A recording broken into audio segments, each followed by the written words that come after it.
আজকে আমি করেলা দিয়ে খুব ভালো একটা রেসিপি করে দেখাবো, তাও একদম ভেজ পুর ভরা করেলা। এটা অনেক রকমেই বানানো যায়। আজকে আমি আলু বয়েল করে বানাবো, পুরেতে আলু ভরবো।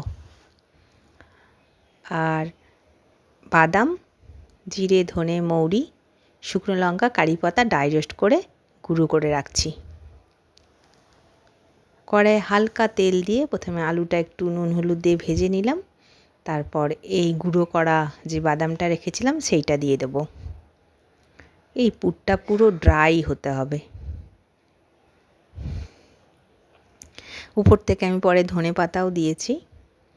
আর যেটা দেব আমচুর পাউডার, একদম 1 চামচ ভরে আমি আমচুর পাউডার দেবো। এটা একটু টক টক হলে বেশি ভালো লাগবে খেতে। অনেকে কিন্তু এটার মধ্যে পেঁয়াজ রসুন দিয়েও করে, সবই রকম খাওয়া যায়, কিন্তু যেহেতু এখন শ্রাবণ মাস নিরামিষ বানাবো তাই পেঁয়াজ রসুনটা দিলাম না। উপর থেকে হালকা গরম মশলা আমি দিয়েছি, একটুখানি ম্যাশ করে নিচ্ছি। আর বাদাম একটু ভেজে দিয়েছি, আর বললাম ধনে পাতাও দিয়েছিলাম। এবার পুরটা ঠান্ডা হওয়ার আমি একটু ওয়েট করছি। ঠান্ডা হয়ে গেলে এবার করেলার মধ্যে বেশ একদম ভরে ভরে এটা দেব।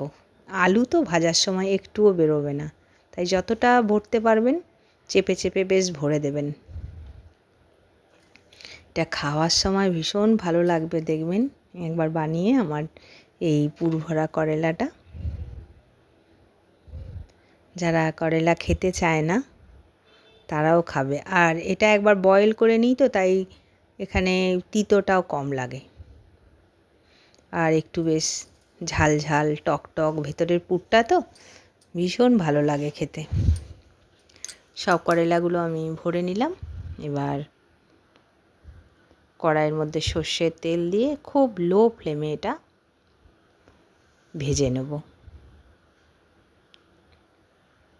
একদিকটা লাল হয়ে গেছে, উল্টে পাল্টে আমি আরও দুদিকটা লাল করে নেব। আর যেদিকটা পুর আছে সেদিকটাও একটুখানি ভেজে নেব। একদমই তেলেতে বেরোয় না এই পুরটা।